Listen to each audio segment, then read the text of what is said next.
बिस्मिल्लाहिर्रहमानिर्रहीम। स्टूडेंट्स, हम एक्सरसाइज 1.5 का क्वेश्चन नंबर 1 स्टार्ट करते हैं। Find determinant. डिटर्मिनेंट हमने फाइंड करना है। तो ये लाइन जो है डिटर्मिनेंट का साइन है। तो इसमें करते क्या हैं कि डायगोनल के जो एलिमेंट्स होते हैं, ये डायगोनल के एलिमेंट्स हैं, इनको आपस में मल्टीप्लाई कर देते हैं और दरमियान में माइनस आ जाता है। इन दोनों को मल्टीप्लाई कर देते हैं तो ये आ गया हमारे पास 0, ये आ गया -2। तो स्टूडेंट्स, इसका डिटर्मिनेंट जो है वो -2 आ गया। इसी तरह से हम सेकंड पार्ट शुरू करते हैं। सेकंड पार्ट है इसका, b की वैल्यू दी गई है। b की वैल्यू है 1 3 2 -2। तो ये इसका डिटर्मिनेंट उसी तरह से हम इसकी जो डायगोनल है उनको आपस में मल्टीप्लाई करते हैं। 1 × -2 माइनस फार्मूले वाला 3 × 2, ये वैल्यू आ गई हमारे पास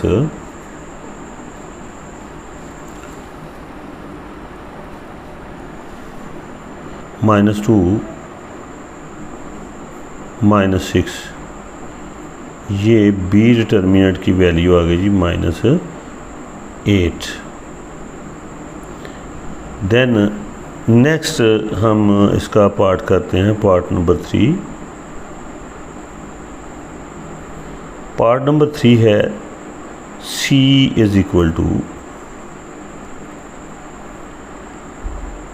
ये है 3 2, देन अगेन 3 2।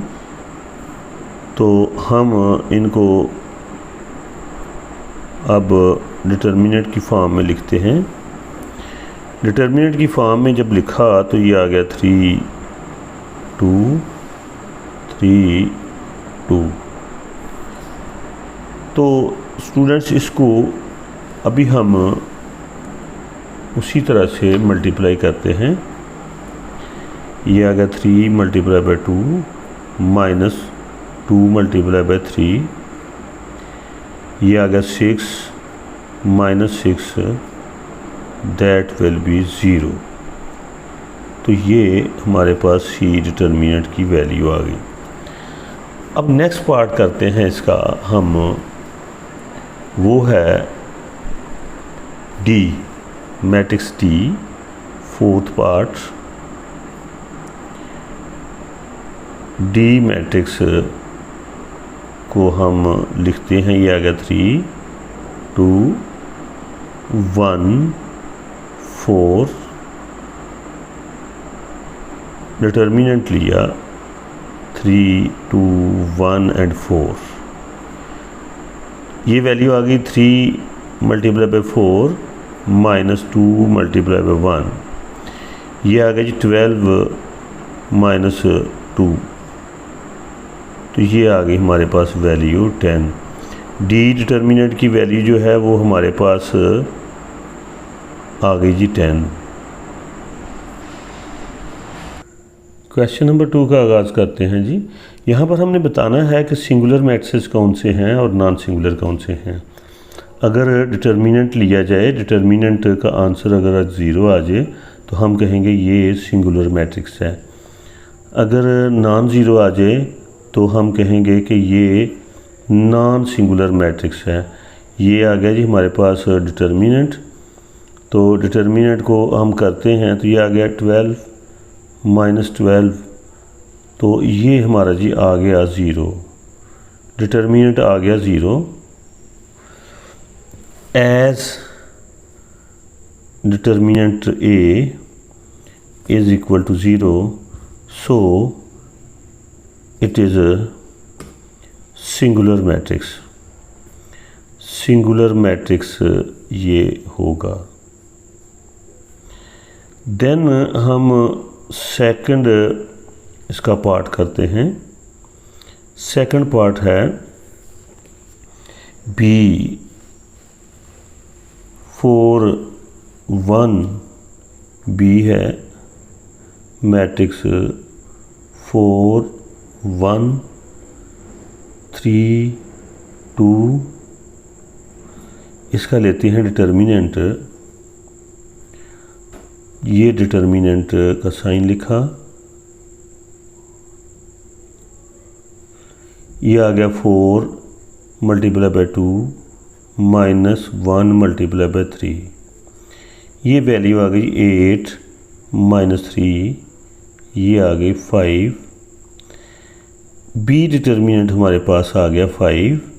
हम कहेंगे कि बी डिटर्मिनेंट क्योंकि 5 है, as determinant B is not equal to 0, so it is non singular matrix. Non singular matrix हम अभी बताते हैं कि ये सिंगुलर मैट्रिक्स है या नॉन सिंगुलर मैट्रिक्स है। टॉपिक हमारा है बताना है कि सिंगुलर मैट्रिक्स कौन सा है और नॉन सिंगुलर मैट्रिक्स कौन सा है। ये सी का हमने डिटर्मिनेंट लिया, तो ये सी का डिटर्मिनेंट जो है 7 मल्टीप्लाई बाई 5 माइनस 9 इंटू 3, तो ये आ गया जी 7 5 ज़ा 35 माइनस माइनस प्लस, ये हो गया 9 3 ज़ा 27। तो ये स्टूडेंट्स हमारे पास आ गई वैल्यू 62, तो ए डिटर्मिनेंट की वैल्यू हो गई 62। सो it is non singular matrix. Non singular matrix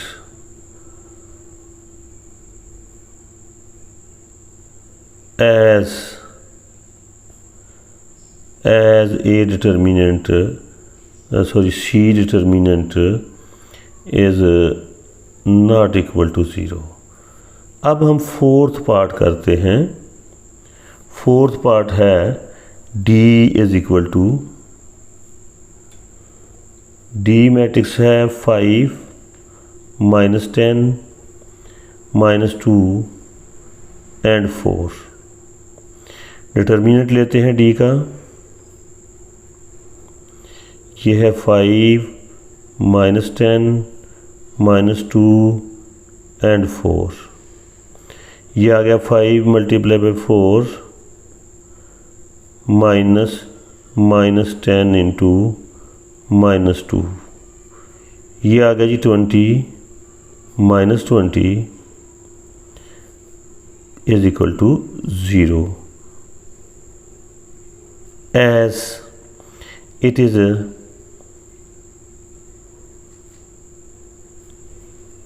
singular matrix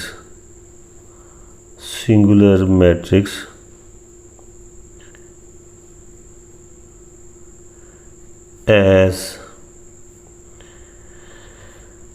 determinant D is equal to 0।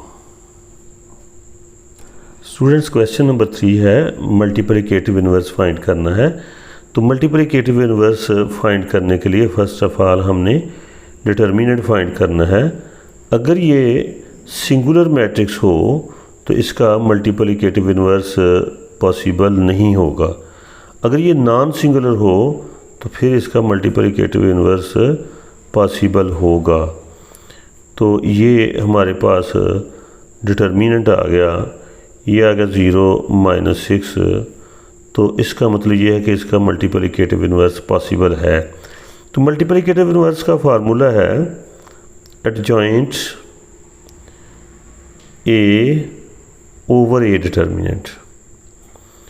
तो स्टूडेंट्स एडजॉइंट जो है वो हम कैसे लेंगे, ये हमारे पास मैट्रिक्स जो गिवन है ये नीचे आ जाएगा डिटर्मिनेंट -6, इसकी जगह बदलते हैं, ये आ गया 0 -1 और दूसरी दोनों के साइन चेंज करते हैं, -3 -2। अब ये नीचे जो चीज़ है डिटर्मिनेंट, इससे हम इसको डिवाइड कर देते हैं, हर एक को -6 से डिवाइड कर दिया।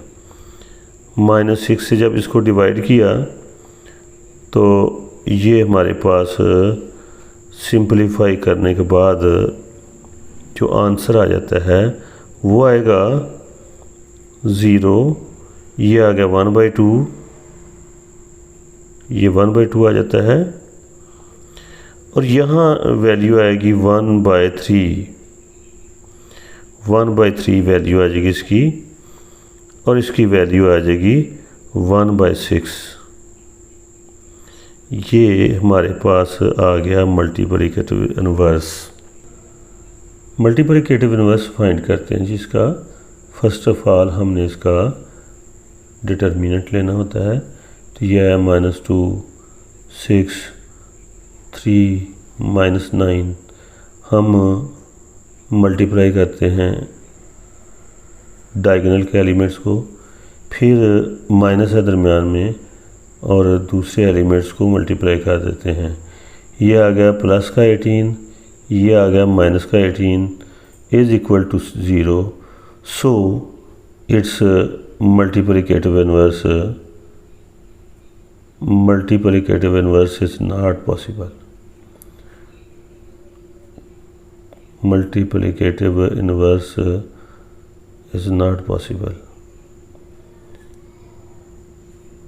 Is not possible. तो क्योंकि ये सिंगुलर मैट्रिक्स है, ठीक है ना, सिंगुलर मैट्रिक्स है, सिंगुलर मैट्रिक्स है, ठीक है, इसका मल्टीप्लिकेटिव इन्वर्स पॉसिबल नहीं है। अब हम इसका फोर्थ पार्ट करते हैं, वो है डी मैट्रिक्स गिवन है। ये है 1/2, 3/4, 1 and 2। तो इसका हम डिटर्मिनेंट फाइंड करने, ये डिटर्मिनेंट फाइंड करते हैं हम। तो ये वैल्यूज़ हमारे पास आ गई। तो अब हम इनको दोनों को मल्टीप्लाई करते हैं। 1/2 मल्टीप्लाई बाई 2 -3/4 मल्टीप्लाई बाय 1। तो ये हमारे पास आ गया जी, इसकी कैंसिलेशन कर देते हैं। तो ये आ गया 1 - 3/4। इसका एलसीएम लेते हैं 4, ये आ गया 4 - 3, तो इसका आ गया जी 1/4 डिटर्मिनेंट आ गया। इसका डिटर्मिनेंट निकालने के बाद हम इसका मल्टीप्लिकेटिव इन्वर्स फाइंड करते हैं। D inverse is equal to adjoint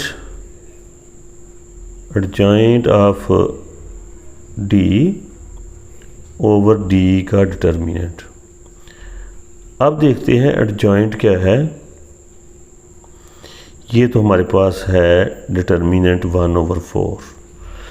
तो एडजॉइंट इसकी जगह बदलते हैं, ये आएगा 2, 1/2, और इनके साइन चेंज करते हैं, -3/4 और -1।